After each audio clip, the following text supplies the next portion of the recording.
Welcome to this second video about suicide. Now, this video is about suicide. I'm not going to discuss a particular suicide. I will discuss my own experience with it. Now, for some individuals, again, this might be triggering, and I recognize that. But the one thing we should all understand about suicide, no matter who you are, is that talking about it with someone will not increase the likelihood of them committing suicide. Actually, all evidence points to reducing suicide, so don't avoid it. Now, every story about suicide or near suicide is likely going to be very different. My background, age, religion, life, family, and a million other things are going to be different, but there are similarities. I think that I've said it before that I don't ever remember not having bipolar. From my earliest memories, I always had the illness and the feelings that naturally go with it. Guess I should point out that I don't have much of a memory of the past. I suppose it is some type of coping mechanism to avoid reliving the hell of the disease, but I have a memory for the actual events. During my teenage years, the illness became acute and extremely difficult. I grew up at a time when mental illness really was not something people looked for in young people. While I suffered, I had a good support network. One of my closest family members dealt with serious depression. This somehow provided some type of support and understanding. My mother would always sit beside me as I would cry myself to sleep for no particular reason. Not the I hurt my leg type of cry, the convulsing kind. Now, I know that not everyone has this type of support, and I suppose that the main reason suicide never really became an option to me was that support. Now, I graduated at 17 from high school, only because I entered early as a first grader. Now, this meant that I had a year and a half before my mission for the Church of Jesus Christ of Latter-day Saints, in which I speak about in a different video. School, seminary, and regular patterns of living provided some stability to the illness. However, it was removed once I graduated. The erratic schedule, the lack of clarity, too much time on my hands, and parents who loved me but knew I needed to be more on my own really caused stress that sent my disease into a free fall. I struggled during that year and a half, not sure why my parents did not just give up on me. Now, I should probably clarify some things before your imagination runs too wild. I was never one to give in to drug addiction or break the law of chastity or commit crimes. However, I certainly do not fault anyone for giving in to those particular things, especially with bipolar. I think that simply I didn't have necessarily access and friends that would put me in the wrong places and situations, which was of great benefit to me. I also think often that the Lord really must have placed his hand in my life at this time. I never remember it specifically, but given the illness and the effects I have seen in others, he must have been almost walking side by side with me. Nonetheless, the time was rough. I've always felt that the Lord attends to those who suffer with this type of an illness, even though we rarely recognize it. Now, I eventually received a mission call and began to serve. The initial disruption of my schedule, the MTC, and adjustment to missionary work kept my illness at bay for a period of time. But the stress, mission life, and long day schedules eventually caused it to really explode during my mission, and the Lord must have tempered the disease and allowed me to function. I received a blessing almost every month during my mission, but survived the mission relatively intact. I returned home, and without the extra help of the mission routine, the spirit, things did not go well emotionally.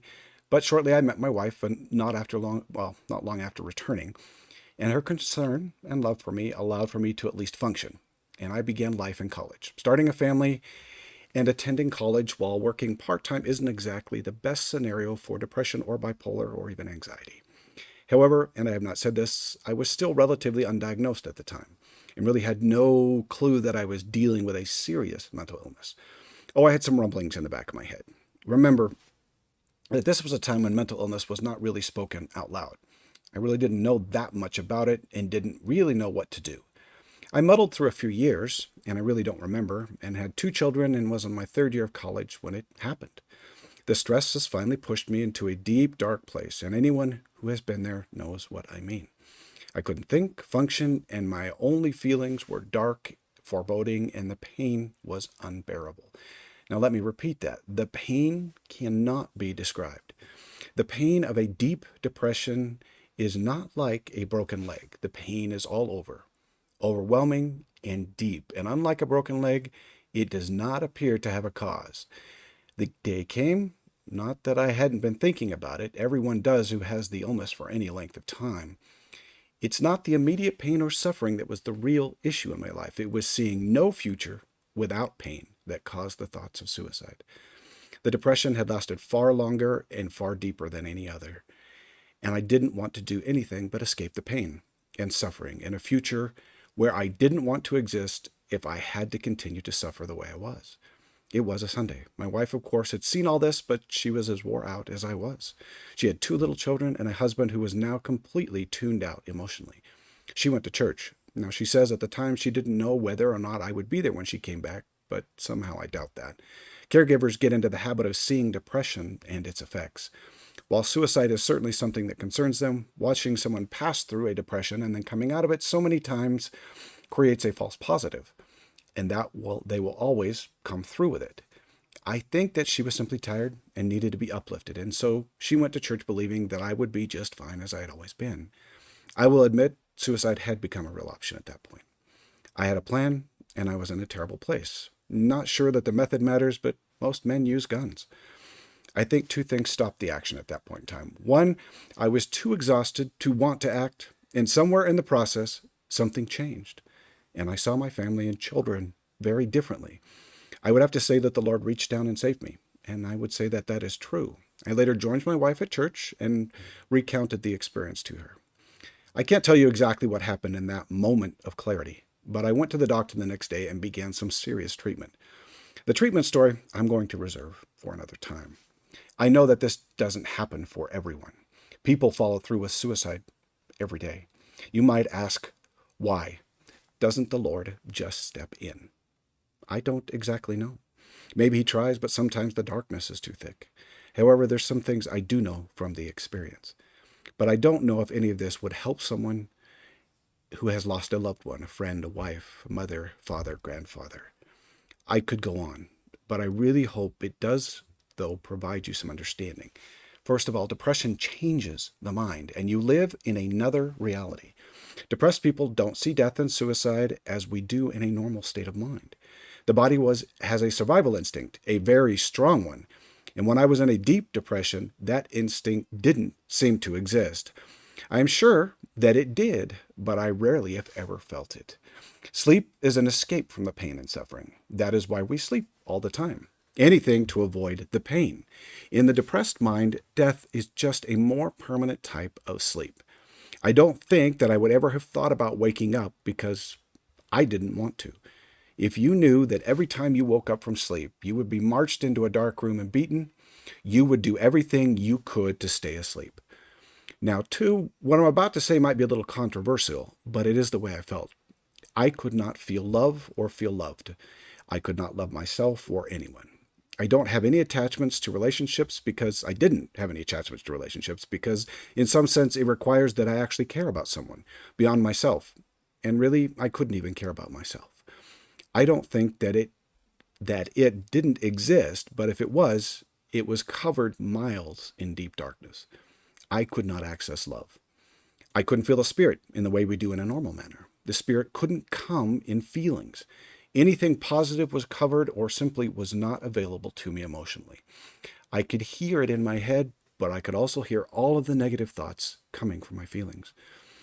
I have to say that which we feel makes us who we are. We are emotional beings, and it is more true than any thought. Lucifer also seemed to have greater access to me in this abnormal state. I know that it's hard to hear, but I really can't explain it in any other way. I know that in a normal state of mind, most of our action comes from thoughts to feelings to action. It was not the case in my depressions. Emotion turned to thought and then to action. It felt as if someone had taken emotional controls away from me. Not that I couldn't think rationally. I was a different person inside, different in every way imaginable. I thought about things differently, felt differently. Everything was different. Now, I know that sounds like some type of split personality or schizophrenia, and in some ways, maybe it's similar, but it's not a new personality, just an altered one. Now, having said all of that, and I could say much, much more, discussion needs to move to talking about suicide with those you know who are affected by depression and bipolar and even anxiety. I strongly support having the discussion with anyone who is mentally ill or struggling in similar ways before they get too far down that road. and even today, if that is possible. I know that some might think that a discussion might cause suicide. Anyone who has had mental illness for any length of serious time has probably thought about it, so I doubt that bringing it up would be a catalyst for the suicide to occur. I would have benefited from the discussion. For me, the worst thing was not discussing it. I don't know if my wife could have discussed it with me, though. The idea was so distressing to her that I doubt that she could have brought herself to the moment to ask if I had thought about it. I know that it would have been very difficult for someone to hear from their loved one that they had thought about it seriously. Helplessness is such an unnerving feeling, and if someone tells you that they have thought about it, then what? What do you do but worry every time you see a change in their mood? How do you know when to act, when to be concerned, and when it isn't a concern? I don't think that the discussion is difficult. I believe that it's the ramifications of knowing. The worrying and added stress can be quite a difficult mountain to climb. There are some good online resources for this issue. Suicide Prevention, Lifeline.org, and there are many others. I just mentioned that one as a starting place. The Church of Jesus Christ of Latter-day Saints also has some wonderful resources. I recommend researching the topic and learning how to talk about suicide, and then creating a plan to reduce the helplessness and the stress. In any case, anyone with mental illness and those who care for them need to have this discussion, create a plan, and also get some help from a therapist. Now, my heart hurts for those who have experienced a suicide and the resulting loss and grief. The human condition is that the body mourns for the loss with physical pain, mental anguish, and many other difficult symptoms. Sometimes the healing takes time, even with the Lord's help and mercy. For those comforting, be compassionate, kind, loving, and allowing that individual to cry, to talk, to be angry, and most of all, to grieve. More often than not, someone just needs a listening ear. You don't need to attempt to remove the pain. That is the Lord's job. Just bear it with them. To close this out today, I want to close with the words that I've always used, but may be the most appropriate. The Lord requires the fight, no matter how small. So keep fighting, and He will provide. Until next time.